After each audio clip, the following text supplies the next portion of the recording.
If you don't understand, yeah, let me explain it. It's real life. Young Turks. I'm your host, Cenk Uger. Jared Jackson producing. Jesus Godoy directing. We got a hell of an hour for you guys. You know that Barack Obama went on all the Sunday talk shows, and except one. Who was it? Oh, right, Fox News. And boy, are they crying about it. Oh, it's fun to watch.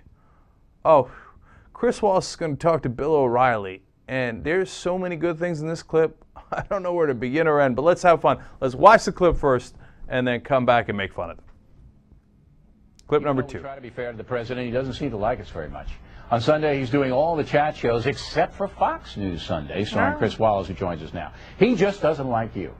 No, he doesn't like you, too. Look, big mistake, but Sure. It's so blatant that you would think that the Obama administration, why do they want, and I've asked this question to a number of people, not you, why do they want to fight with Fox News? Why do they want that? I think that Fox News Sunday is a truly fair and balanced show. You're not an ideological show at all. No, and it's like they refuse to take yes for an answer. There's a kind of childishness or pettiness about it. It's an immaturity that if you don't hold our line, we're just going to ice you. But here's the deal. I want your opinion on this. You worked for ABC News for how long? 11 years. Okay. And your father, for about your father, 11 or 12 Mike years Wallace, before a that. CBS guy. You're rooted there in the network news. It's over. The power shift in the media is now with Fox News and talk radio. And the Obama administration doesn't seem to understand that. They can go on these shows, CNN, but it doesn't matter anymore.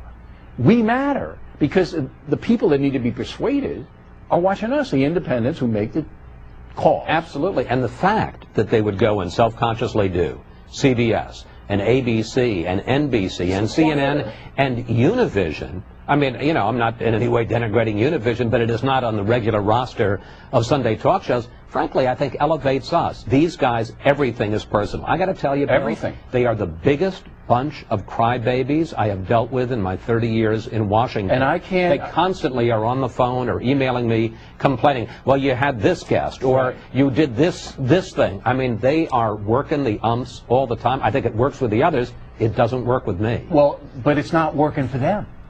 It's not working for them. I mean, all the polls show that Barack Obama's health care proposal is going down the drain. Well. The Obama people don't get it, that if we're winning 5-1, which is what Fox News dominance is now, we beat them so badly, CNN and MSNBC, that when you do something, it's all over the place. So get your message out. I think we need to say them what Jerry Maguire said, help us, help you. Yeah. Oh, because Fox News is looking to help you. No, that's what they're looking to do. I love O'Reilly. He's like, why does he not like us? Gee, I don't know. Bill, let me try to put some thought behind it. Could it be that you attack him every single night? You and every other show on Fox News Channel? Could it be that you skew the quote-unquote news that you cover to be completely biased against Obama? And then, gee, why doesn't he not like you? And he says, look, the independents watch us. Not true at all. He says, the people that need to be persuaded are watching us. Not true at all. They did a poll once, I think this was before the 2008 election, that asked, what percentage of you vote Democrat, what percentage of you vote Republican, and they had a whole bunch of different factors, income, this, that, the other thing, where you live. No factor beat out, if you watch Fox News, you are most likely to vote for Republicans. It was over 90%. Okay, so no, the independents are not watching you. The people who want to be brainwashed by your propaganda are watching you. That's why they're not wasting their time with your silly ass. And man, did they cry there. I mean, Chris Wallace was calling them childish and crybabies. That whole segment, I mean, it continued. I have a little bit sound clip of it here. Why won't he come on our show? He's even going on Univision. Univision? They don't even speak English on Univision.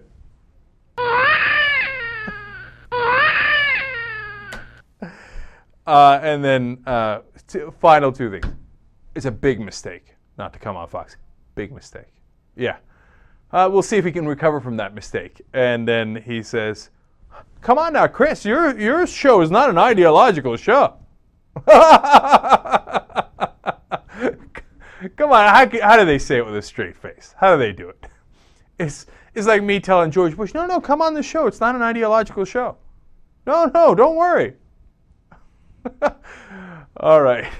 It's absurd. And I love that he didn't go on Fox. And I love that he says they're ideologically driven and there's, time for it, but this is not the time. That is exactly the right way to play it, because why? See, Fox falls into the trap. Then we all have a conversation of, is Fox real news or is it ideological?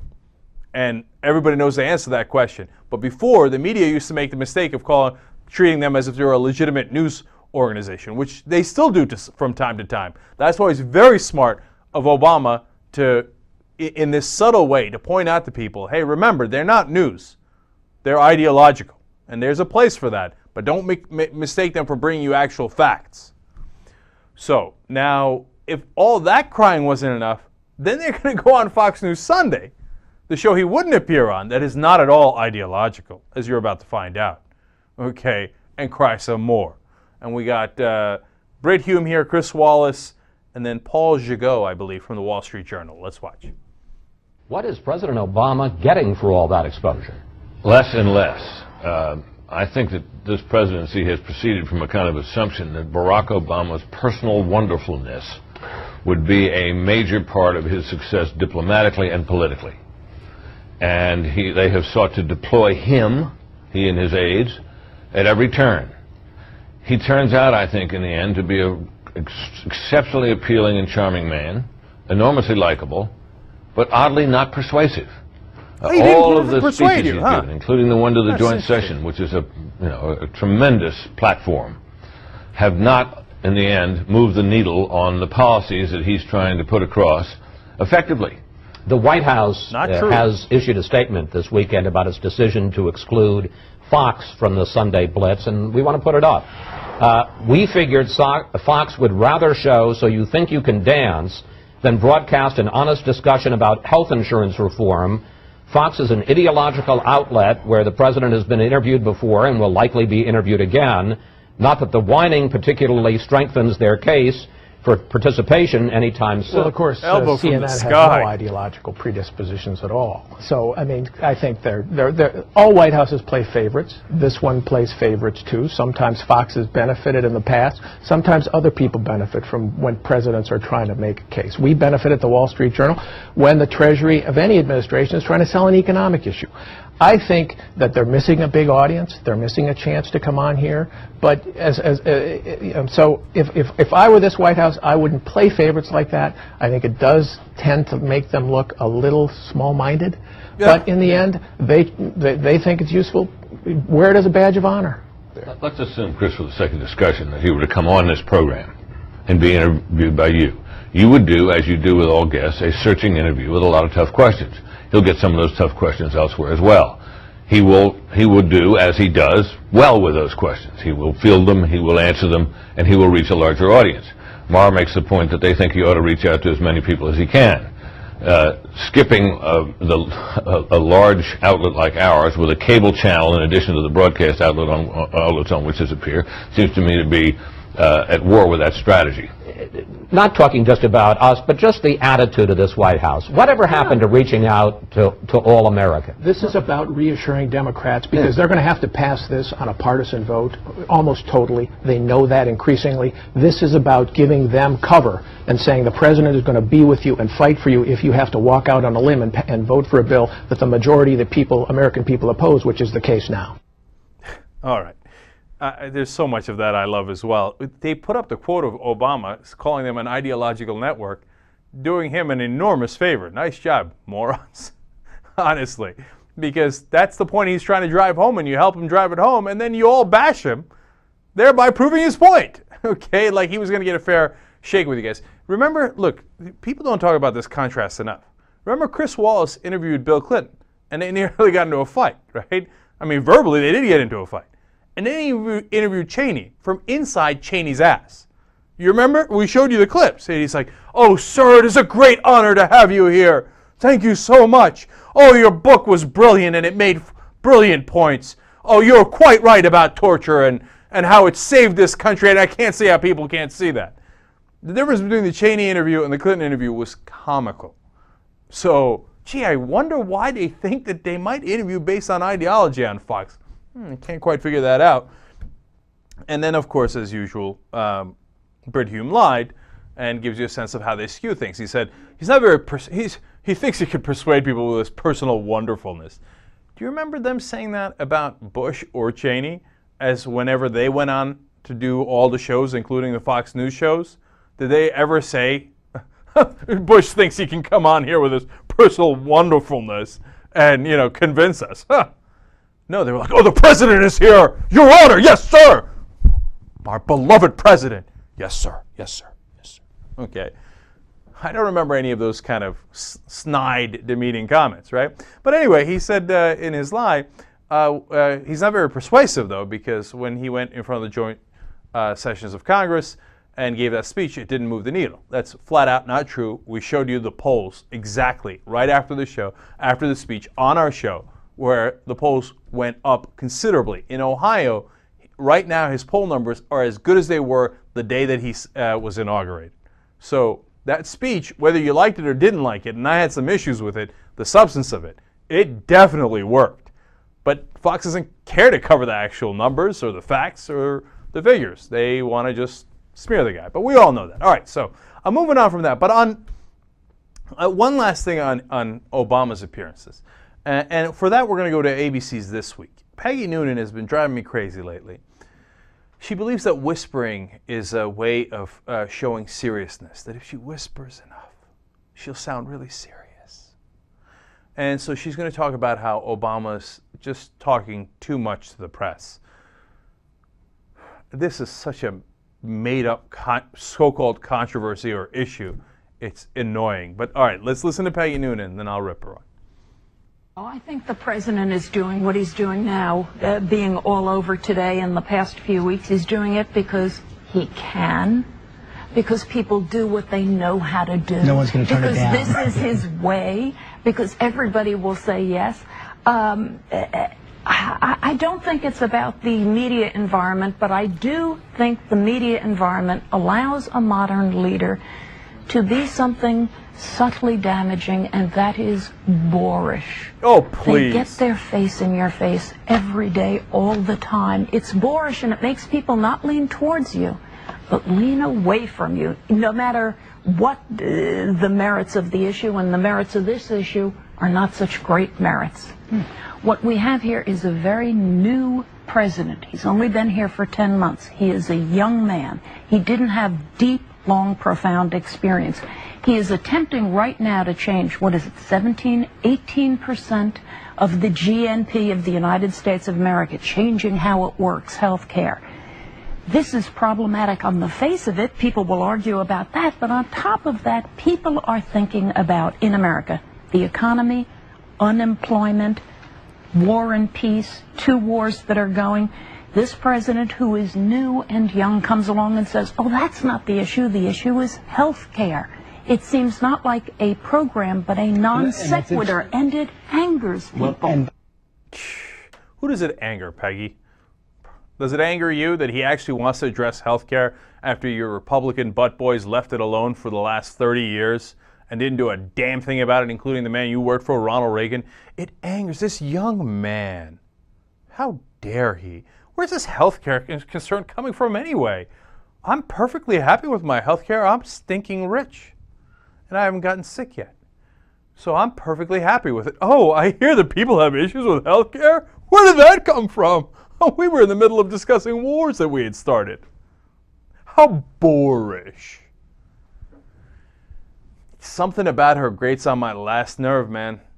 Because that whole idea that the president's speaking out and fighting for his own agenda, that's what Bush did all the time. I never heard Peggy Noonan calling it boorish. You ever hear calling it that before? No. Any of these conservatives? No. When Bush came out, oh, he's a guy of the people, and he's going to come out there and make his case. That's what the president can do, is he's got the bully pulpit. Now, when Obama does it, they create this false issue of, is he doing it too much? And by the way, yes, I remember 2 weeks ago when they were saying he wasn't doing it enough. Which, by the way, I also say that. So you can't have it both ways. Before, he definitely wasn't doing enough. Now, yeah, hell yeah, it's about time he got out there. Boorish, please. God, it's just, they drive me crazy. I don't know why I let them drive me crazy every day. Because we're supposed to be polite to them. You know, they have that round table, everybody's polite to one another as she makes that asinine point. Oh, yes, right, Peggy. Very boorish. I can't believe the president would actually make a case for himself. Wow. All right, I'm done with them. Let's come back and tell you how Orly Taitz got embarrassed. It's awesome. Young Turks.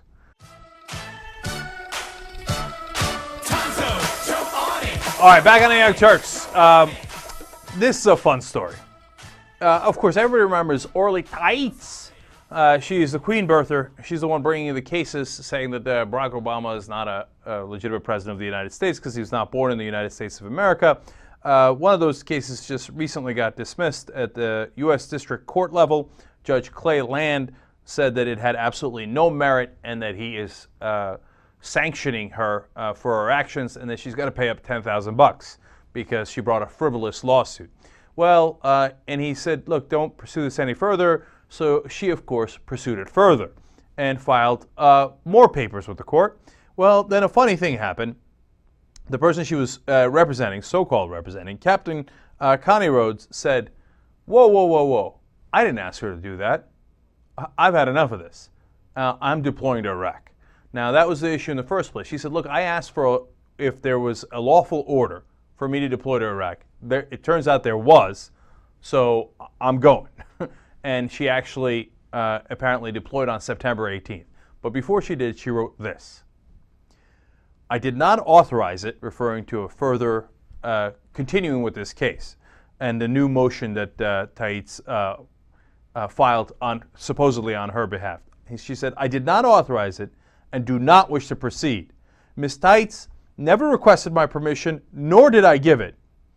And she plans to file a bar complaint in California against Taitz for, quote, her reprehensible and unprofessional actions.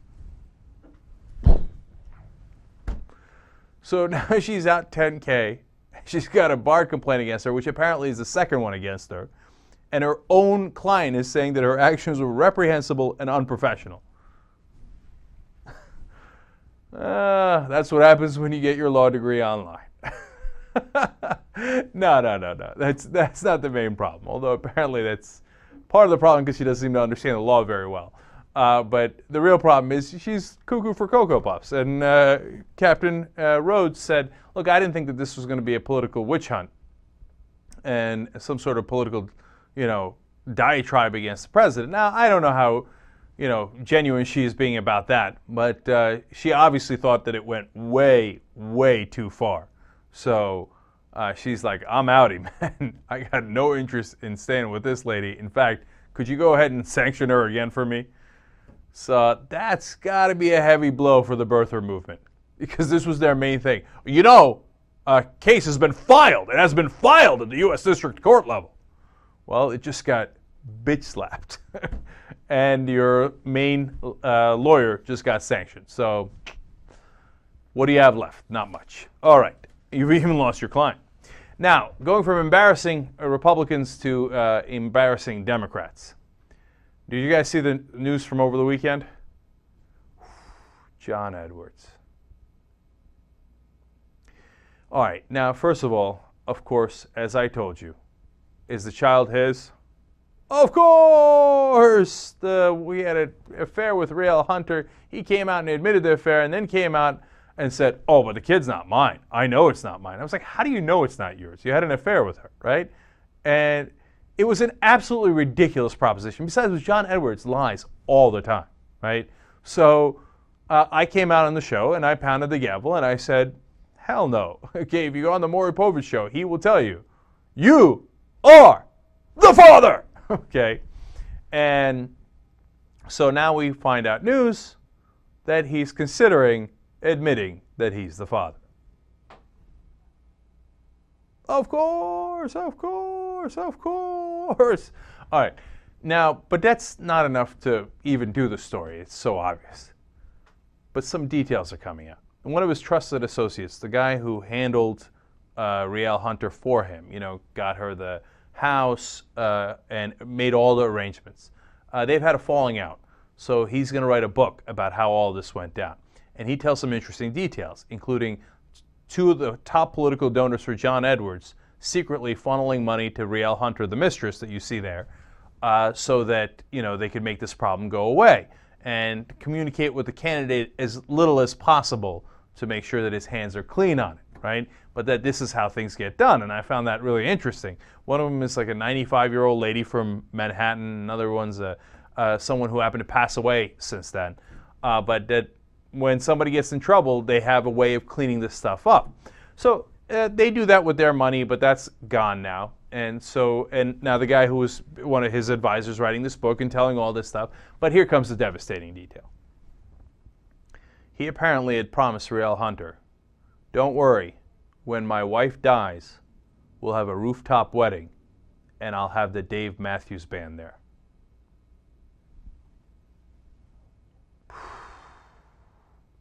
That's as bad as it gets, man. Now, look, I give politicians generally a pass on affairs unless they've been hypocrites about it. To some degree, Spitzer was. He went after prostitution rings, and then he was in a prostitution ring. He's a Democrat. And then, of course, the Republicans who bash gays and then suck off dudes in bathrooms. Okay, I'm just keeping it real. That's what's happening, okay? Now, but if they have an affair and they're not hypocritical, okay, it doesn't have anything to do with their job, okay? But this is beyond the bounds of reason. This dude's a bad guy, man. I'm sorry. I'm gonna have to judge him on that. Okay, I'm not a big favor of being judgmental, but this is way, way too much. That's why, as Edwards was so-called the most progressive candidate throughout the primaries, I was like, I couldn't pull the trigger. I'm like, there's something wrong with that guy. And what was wrong with him was that I remembered that when he was in the Senate from North Carolina, he was one of the more conservative Democrats. And then he goes to run for, office in 2004, and he's still pretty conservative, and he apparently didn't listen to a word his presidential candidate said when he was a vice presidential candidate. He's all over the board, and then in 2008 when he runs, he's the most progressive guy you ever seen. It just seemed way too convenient. And it turns out that he's a congenital liar and a really bad dude at that. So, yeah, if John Edwards thought he had a political career before, I can guarantee you he doesn't have one now. You're done, son. Move it along. Nobody's interested in that. God, man, I don't know. Oof, if I was his wife. Oh, his poor kids. Jesus Christ, man. Oh, I almost wish his advisor hadn't written it, because John Edwards is done anyway. Who needs to hear that? Jesus. All right, I'm blown away by how despicable John Edwards is. She had cancer at the time. All right. I'm gonna let it go. Now we move on, because the guy's obviously irrelevant at this point. If he wasn't before, he certainly is now. All right. So now we go to an issue that is very, very relevant, and that's Afghanistan. General McChrystal has done something really interesting here. He's put Obama in a box and in a bind. He's the guy who is now in charge of our troops in Afghanistan. He's one of Petraeus's guys. And some people charged that before he got the position that his hands were not entirely clean on enhanced interrogations. Now, we had some concerns about him, but Obama thought, nah, don't worry about it. I'll put Petraeus's guy there, and he won't create any problems. Well, he's created some problems. Now, look, this cuts in a couple of different directions, so let me give you both sides. First, what McChrystal's people did, apparently. Now, I'm sure if you ask him, he'll say, me? I had nothing to do with it. What are you talking about? They have leaked his report to the president, saying that we absolutely positively must have more troops in Afghanistan. If you don't give me more troops, we will definitely fail. Now that that's public, Obama is in a hell of a bind, because he's trying to consider whether we should have more troops. Some of the Democrats are against that, and then he's got to put into thought into whether it's efficacious, whether it's going to work or not, right? And he says right now he's a little skeptical of it. And then they hit him over the head and make this report public. So if he doesn't put more troops in, then they'll say, oh, you see that? Afghanistan would have worked. It would have been totally successful, but Obama screwed it up by not putting more troops in. Now, Did McChrystal or his guys or Petraeus ever leak a report or a memo like that when Bush was in charge about how Bush screwed up Afghanistan? As we were sitting there for 7 long years doing absolutely nothing. We had our thumb up our ass for 7 years in Afghanistan, and I don't remember any reports like that being leaked where they were saying, oh, we need more troops. Why? Because they want to put all the troops in Iraq, and nobody was complaining then. So that's, it seems incredibly political, and it's a very bad news when your general starts playing politics like this. Now, on the upside, as you read the report, and I read the details of it, he's generally right about the strategy. He says, look, you have to protect the civilians if you're going to do a proper counterinsurgency. As if he didn't, I'm paraphrasing here because he didn't say this directly, but that's what I got out of it. You have to protect them as if they're your own civilians. Okay? And you have to put yourself in their position. And yes, that will make you more vulnerable sometimes. If you're in your fortress, or you're in your tank, and you're in your up-armored Humvee, and you just drive by with your guns, they don't feel like you're on their side. They feel like you're an occupying force. You have to get them to believe that you're here to protect them. And you're not going to do that if you bomb them to oblivion. Oh, I think I saw a terrorist going over there. Let's take out that house or that village and see how it turns out. You cannot proceed that way. Now, we proceeded that way for 7 long years under Bush. So we've created a lot of ill will there. Now, McChrystal's strategy overall, the way I read it, is correct. Now, I can't assess whether he needs more troops. I would guess, and I'm only guessing here, that he's probably right, that he probably does need more troops. Because in order to do a proper counterinsurgency, we've done the numbers on this before. You don't need just a little bit more troops. You need a hell of a lot more troops to get a country the size of Afghanistan to the point where that they trust you and that they are going to side with you instead of the insurgents. Now, having said that, the situation in Afghanistan has changed in 2 important ways recently. One has a lot to do with Afghanistan. The other is actually something that was unrelated to Afghanistan. Let me explain. One is that they had an election, which by a lot of accounts appears to have been fairly corrupt. I might be doing a dramatic understatement there. And Hamid Karzai, who is deeply corrupt himself, and his brother is one of the biggest drug lords in Afghanistan, have won the election. And the White House is very concerned that they did not in fact win the election. Certainly, they might. Who knows how many votes they got and whether they could have won it in a runoff. But they're saying they don't even need a runoff because if you get over 50% in the first round, you don't need a runoff. The fact that Hamid Karzai got 54% was the last count that I saw. That's very, very dubious, right?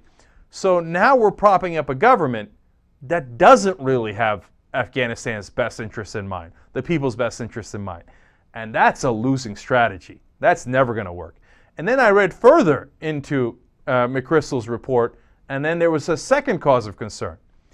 There are 3 different Al-Qaeda and Al-Qaeda, I shouldn't say Al-Qaeda, Taliban and Taliban-like groups that are the insurgents in Afghanistan. One of them is connected more to Al-Qaeda.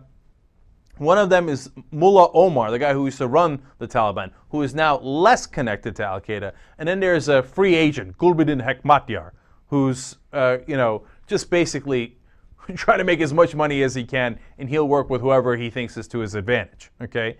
Now, you know what Mullah Omar is doing? He's based in Pakistan, but he set up a shadow government where in most of the provinces in Afghanistan, if people have troubles, they go to his government. They go to his mayor or his governor to take care of those troubles, whether it's a court system or whether they have an issue with plumbing. Now I'm getting very specific, and that's an example that wasn't in the report, but that's the general gist of it, right? And that the people trust them in some of these promises more than they trust the actual government, who's basically there to rip them off. Okay, that changes the equation considerably. Now, if you have a corrupt government, there's no sense in building them up. And if the people don't trust you and they trust these other guys to actually provide them services, oh, we got major trouble. That's not the kind of trouble you could fix with just a little bit more troops or just a little bit more time. That's the kind of trouble you might not be able to fix. So that's beginning to make me reconsider our Afghan strategy. Previously, I was in favor of what Obama was doing in sending more troops and concentrating on Afghanistan. Here's what I'll stay on, though.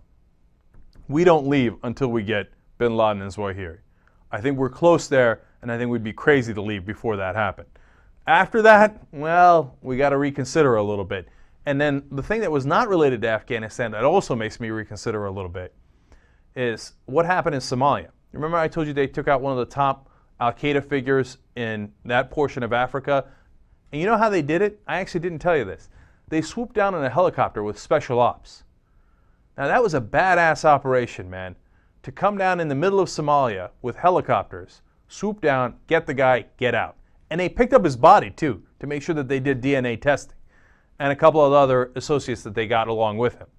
Now, if we've gotten that good, and I've been asking, hey, why don't we do that more often? Why do we drop these megaton bombs that kills 50 or 100 people near it, and then we don't even know if we got the guy or not? You know, that's a way of alienating the local population. Now, we got to get the guys we want without alienating the local population. Now, you spend special ops guys, yes, it's more risky, but hey, that's what they signed up for, okay? Because that's a real operation that's very important, and it limits the damages, and it helps us overall accomplish our mission. Now, if we've gotten to the point where we can begin to do that somewhat effectively, well, then we don't need to be in the country as much. We don't need to have bases in Afghanistan as much to be able to do those kind of operations. You put all that together, and as Obama recently said, well, I'm skeptical about putting more troops in Afghanistan. So an interesting change of dynamics there. We'll see how Obama responds to the change of dynamics, and we'll also see how he responds to the tough political spot that McChrystal's put him in. Young Turks. You know that book that we've been telling you about, the Matt Latimer, the former speechwriter for George Bush, is coming out with a book with real juicy details of the things that Bush and some of the others in the White House had said. And a lot of people in the White House are really scared about this. We told you a little about it last week. Now we got more details. As it is about to come out, it's leaking more and more as to what's in the book. These are great stuff. Don Rumsfeld apparently was obsessed with his Wikipedia entry. And he wanted to go in and personally change it, and they had to talk him out of it. And here's my favorite part. You know what he called Wikipedia? Wicca Wacka. He's like, I want to go into that Wicca Wacka thing and change it. That's not right what they're saying on there on Wicca Wacka about me. And then, apparently, Rumsfeld would go on YouTube and watch people making fun of his press conferences. Hey, Don, how you doing? Good to see you. That's awesome. I wonder if he'll watch this Wicca Wacka. Hi, Don. All right. Then we go to Bush's reaction when Senator Larry Craig was found in the bathroom in Minnesota. And this is an interesting quote. He said, "What's up with all these Republicans?" You took the words right out of my mouth, W. So then we go to, during the election, Karl Rove in the White House apparently was spreading rumors that one of the people that was being considered for Obama's VP slot had assaulted his wife earlier. I mean, get a load of Karl Rove. There's no truth to that, right? He literally spreads like the classic rumors like, hey, how long has it been since you stopped beating your first wife? Right? I mean, that was the question he was asking around there. And Bush is like, well, if Rove knows it, that's probably true. Or he hopes it's true. That's a quote. All right. God, he's such a slimy guy, Karl Rove. And but then there's two other things that I found to be slightly redeeming. Now, for Bush, it's more ironic and maybe hypocritical than redeeming. But he's about to give a speech in spring of 2008 at Furman University. And Ed Gillespie, one of his top advisors, writes in a few lines condemning gay marriage. Okay, seems standard. So, I'm going to speak to students. Yeah, let's condemn gays, right? But get a load of this. Bush says, quote, that speech seems too, or those lines seem too condemnatory, and, quote, I'm not going to tell some gay kid in the audience that he can't get married. Okay, now, if you believe him, great. Wow, I didn't know Bush was that open-minded. But how can I believe him? He's the one that ran against gay marriage in 04, definitely, but throughout both of his terms. Oh, hell no, gay marriage is terrible. We're going to protect the sanctity of marriage from these godless Democrats. I mean, but in 04, he based a lot of his campaign on that.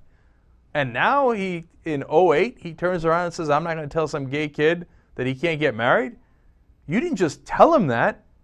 You pushed for it to be law. I mean, again, that's the kind of thing that makes you think, hey, you know what? It makes you think two things. One, Bush is really, really stupid. I think there's a chance that he didn't know what he was up to in 85% of the cases. Okay. And then the second thing it makes you think is, you know what? If he did know what was happening, maybe he's not as bad a guy as we think he is. And that a lot of the problem was, as we suspected, Dick Cheney and Karl Rove.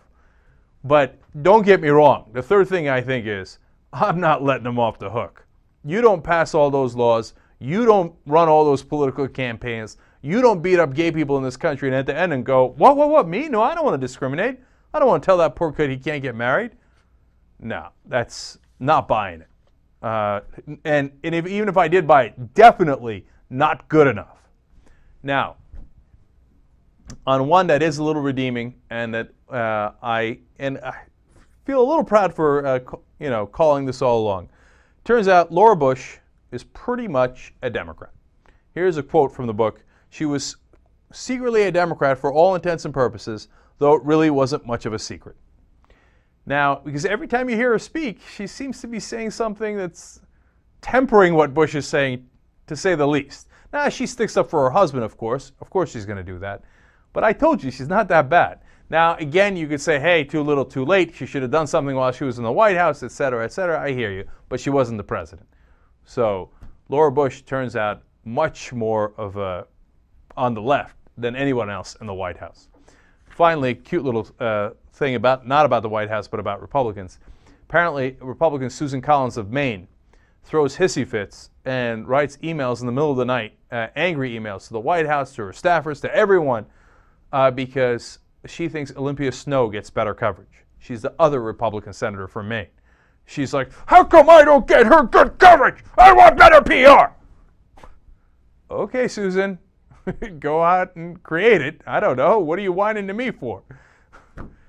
And it's funny how jealous she is of Olympia Snowe. It's awesome. And ironically, this will not lead to better PR for Susan Collins. It doesn't look good. It looks pretty bad. All right, so those are some fun details. Now, in the time we have left, let me give you, I got a couple of fun stories. Let me give you Rick Sanchez before it's too late. Because earlier in the show, we talked about Fox News and how they twist things around.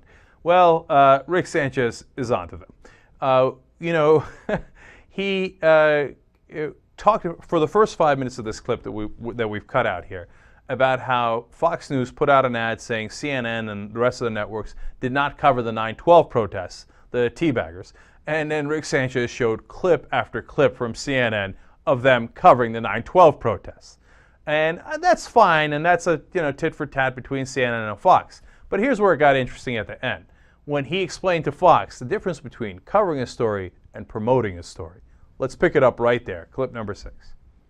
Here's the fact. We did cover the event. What we didn't do is promote the event. Just like when thousands marched on Washington to protest the war in Iraq, we covered it as well. Probably less than we covered this event. But we didn't promote it. Bottom line is, we do cover the news. And we did extensively cover this event.